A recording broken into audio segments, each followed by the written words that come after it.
Joint family. रोशनी, अब तेरी शादी की उम्र हो चुकी है, सब तेरे लिए लड़का देख रहे हैं और तू है कि 8-9 बजे बिस्तर से उठ रही है। मम्मी, क्या आप भी सुबह सुबह ज्ञान दे रही हो? सोने तो दो कम से कम। क्या करें, अब तेरी हरकतें ही ऐसी हैं। चल अब बिस्तर छोड़ और मेरे साथ खाना बनाना सीख। ना, मैं नहीं बना रही खाना वाना। आप प्लीज जाइए ना यहाँ से। रोशनी की बातों से निराश होकर निशा वहाँ से चली जाती है। निशा, तुम रोशनी को घर का कामकाज क्यों नहीं सिखाती? अगर यही हाल रहा फिर तो 2 दिन में उसके ससुराल वाले उसे यहाँ छोड़कर चल देंगे। मैं तो बहुत कोशिश करती हूँ उसे घर की जिम्मेदारियां सिखाने की, लेकिन वो मेरी सुने तब ना। आप तो जानते ही हैं ना कि वो कितनी जिद्दी है। हमें निशा के लिए एक ऐसा लड़का ढूंढना होगा जिसका भरा पूरा परिवार हो, सास ससुर से लेकर जेठ जेठानी देवर ननद सब हो। यहाँ ना सही, लेकिन शादी के बाद उसे वहाँ अपनी जिम्मेदारियों का एहसास जरूर होगा। कुछ दिनों के बाद रोशनी का परिवार उसके लिए लड़का देखना शुरू कर देता है और एक दिन चिराग नाम का लड़का रोशनी को देखने अपने परिवार के साथ उसके घर पहुंच जाता है। देखिए भाई साहब, मैं पहले ही आपको बता देती हूँ, हमारा परिवार बहुत बड़ा है, इसलिए अगर आपकी लड़की हमारे घर की जिम्मेदारियाँ बिना ना नुकुर के उठा सकती है तभी हम ये रिश्ता पक्का करेंगे। अरे ये भी कोई बोलने वाली बात है बहन जी। हमारी रोशनी आपके पूरे परिवार को बैठे बैठे खिला सकती है, इतनी जिम्मेदार है मेरी बेटी। अगर ऐसी बात है फिर तो हमें इस रिश्ते से कोई आपत्ति नहीं है। तो फिर चट मंगनी पट ब्याह के बारे में क्या ख्याल है? हाँ बिल्कुल, शादी में देर किस बात की। 3 हफ्ते बाद ही शादी का शुभ योग है। अगर आपको कोई दिक्कत ना हो तो हम इनकी शादी भी 3 हफ्ते बाद ही करा देते हैं। अरे हमें इसमें कोई परेशानी नहीं है। इस तरह दोनों परिवारों में शादी की तैयारियां शुरू हो जाती है और कुछ ही दिनों बाद रोशनी की शादी चिराग से करा दी जाती है। शादी के बाद, बहू, इनसे मिलो। ये है तुम्हारी दादी सास, ये बड़ी सास और बड़े ससुर, ये तुम्हारे जेठ, ये जेठानी, ये दोनों तुम्हारे देवर और ये इस परिवार की सबसे छोटी बेटी सिमरन, यानी कि तुम्हारी ननद है। परिवार में इतने सारे लोगों को देखकर रोशनी का सर चकरा जाता है। वो अपना सर पकड़ लेती है और मन ही मन सोचने लगती है, हे भगवान, ये किस जन्म का बदला लिया है आपने मुझसे? मैंने क्या बिगाड़ा था आपका जो आपने मुझे ऐसा परिवार दिया? बेटा, किस सोच में पड़ गई तुम? और कितने लोग हैं आपके परिवार में? बस हम इतने ही लोग हैं बेटा, ज्यादा लंबा परिवार नहीं है हमारा। अब इससे लंबा और कितना बड़ा परिवार होगा आपका? ये ससुराल कम चिड़ियाघर ज्यादा लग रहा है। कुछ कहा क्या तुमने बेटा?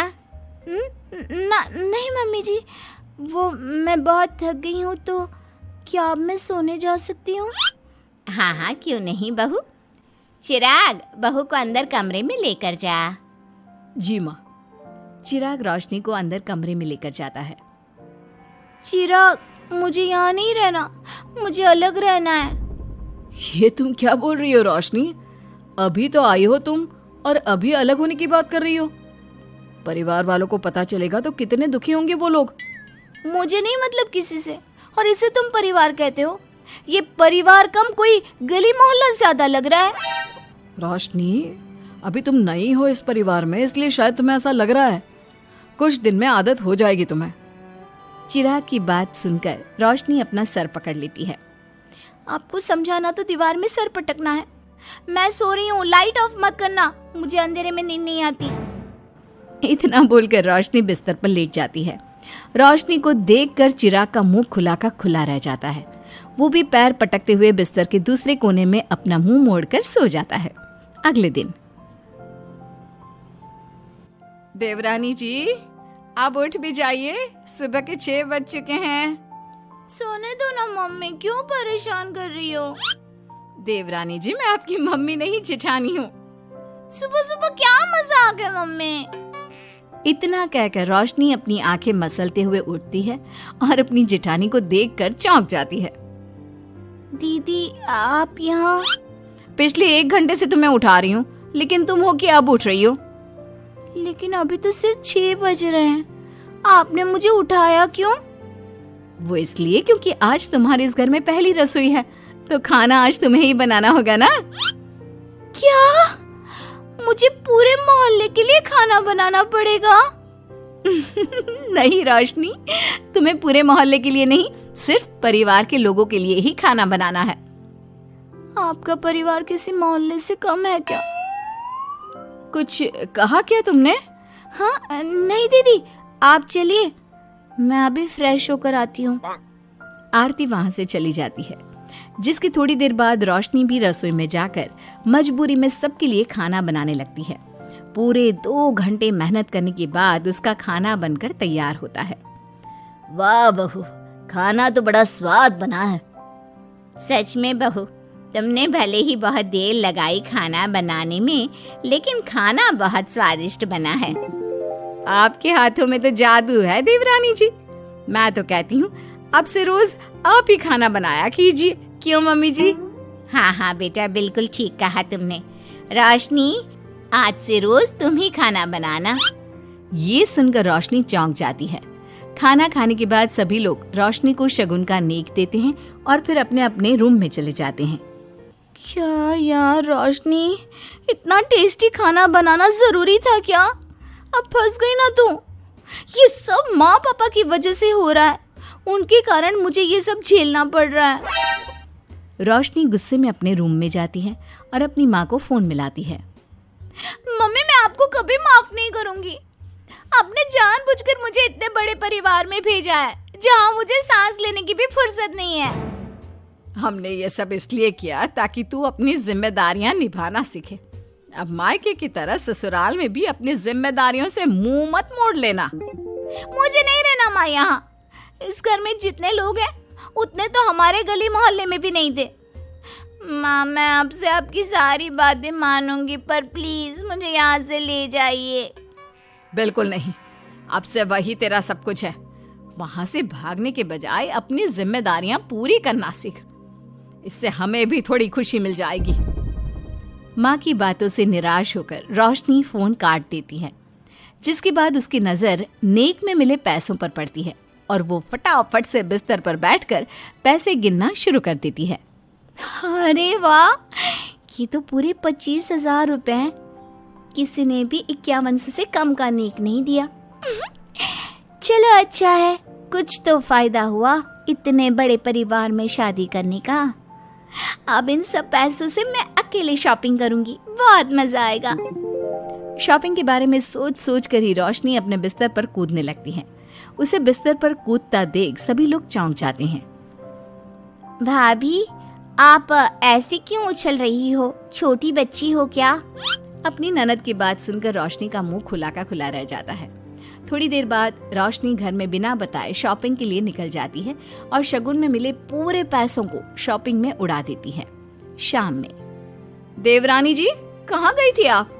जानते हैं सब आपके लिए कितना परेशान हो गए थे, कम से कम आपको बताकर तो जाना चाहिए था ना। सॉरी दीदी, मैं आप लोगों को बताना भूल गई।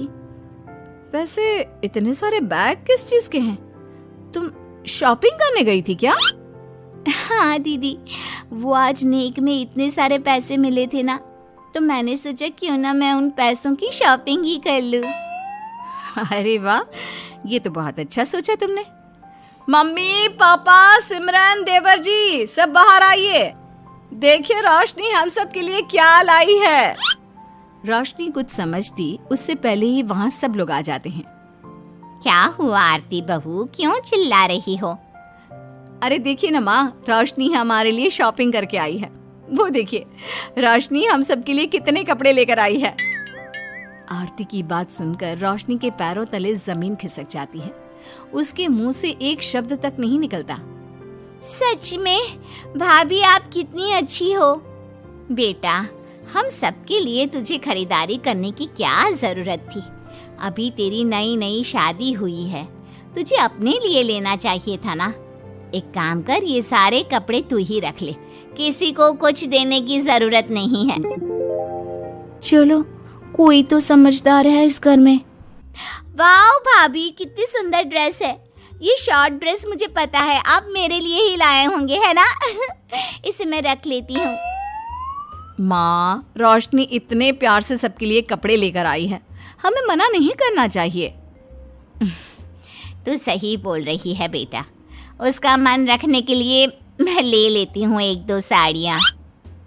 रोशनी झूठी मुस्कान लिए खड़े होकर सब देखती रहती है। देखते ही देखते उसके लाए सारे कपड़े घर वाले आपस में बांट लेते हैं और अब सिर्फ एक रुमाल को छोड़कर उसके पास कुछ नहीं बचता। अब ये रुमाल भी क्यों छोड़ा, इसे भी ले ही लेते। इतने में ही सिमरन रोशनी को आवाज देती है। भाभी, वो गलती से रुमाल रह गया है, क्या वो मुझे मिल सकता है? रोशनी वो रुमाल भी सिमरन को दे देती है। इतनी मेहनत से मैंने ये सब कुछ लिया था, लेकिन इन लोगों से मेरी खुशी बर्दाश्त नहीं हुई, कुछ भी नहीं छोड़ा। थोड़ी देर बाद रोशनी का पति भी वहां आ जाता है। मैंने सुना है आज तुमने सभी के लिए खरीदारी की है, तुम मेरे लिए कुछ लेकर नहीं आई? बस फिर क्या था, इतना सुनते ही रोशनी का पारा हाई हो जाता है और वो चिराग को घूरने लगती है, जिससे चिराग डर के मारे वहां से खिसक जाता है। हाय रे, फूटी किस्मत मेरी, जो ये जॉइंट फैमिली मेरे मत्थे चढ़ी।